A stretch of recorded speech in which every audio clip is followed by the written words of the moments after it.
Captain America. Brave New World is here, and well, let's just say it's not what we hoped for. Anthony Mackie's first solo outing as Cap should have been a triumph. But instead, it's a messy, disjointed, and downright disappointing entry in the MCU. Today, we're breaking down everything that went wrong, and the few things that actually worked. Let's dive in. The story is simple. After President Ross is attacked, Sam Wilson must uncover a conspiracy that could spark another world war. Sounds straightforward, right? But here's the problem. Brave New World tries to be a sequel to Avengers Endgame, The Falcon and the Winter Soldier, The Incredible Hulk, and even Eternals. The result? A movie that feels overstuffed and undercooked. Then connectivity issues. Fans wanted more connectivity in the multiverse saga, but this movie delivers it in the worst way. It's like a patchwork quilt of MCU references that never comes together. And the movie tries to be a political thriller, but the stakes feel low. And the pacing is all over the place. By the time Red Hulk shows up, it's too little. Too late. Let's talk about the characters, because this is where the movie both shines and stumbles. Sam Wilson, Anthony Mackie is great as Cap. He's charismatic, grounded, and brings real heart to the role. But the movie spends way too much time rehashing the same themes from The Falcon and the Winter Soldier. Sam feeling unworthy, refusing the super soldier serum, blah blah blah.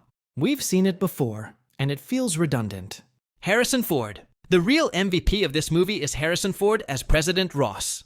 Every time he's on screen, the movie soars. His dynamic with Sam is electric, and his transformation into Red Hulk is the highlight of the film. But here's the kicker.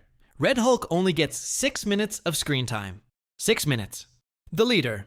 Tim Blake, Nelson's long-awaited return as the leader is underwhelming. He's barely in the movie, and when he is, he's spouting probabilities and taunting people like a discount Lex Luthor. What a waste of a great actor and a great villain. Supporting cast. The rest of the cast? Forgettable. Joaquin Torres as Falcon Jr. is unnecessary comic relief, and Shira Haas's action scenes feel like Black Widow retreads. Even Giancarlo Esposito's Sidewinder is a letdown.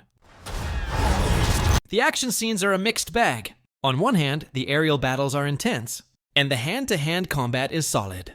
But without the super soldier serum, Sam's fights lack the oomph of Steve Rogers' battles. And while Red Hulk's rampage is fun, it's over way too quickly. Red Hulk is the best part of the movie, but he's criminally underused. 6 minutes of screen time? Really? That's like teasing us with a steak and then serving us a salad.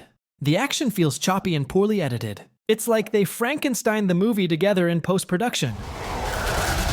Now let's talk about the problems, because there are a lot of them.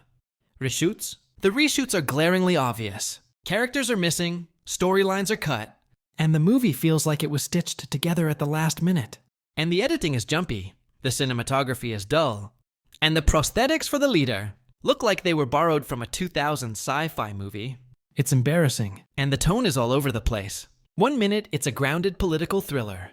The next, it's a CGI-heavy Hulk smash fest. It's like the movie can't decide what it wants to be. This movie tries so hard to be Captain America, the Winter Soldier, but it fails miserably. The highway assault, the secret military base, the hospital scene, it's all recycled, but without the soul or slickness of the original. It's not all bad. There are a few bright spots in this mess. Sam and Ross. The scenes between Sam and Ross are the heart of the movie.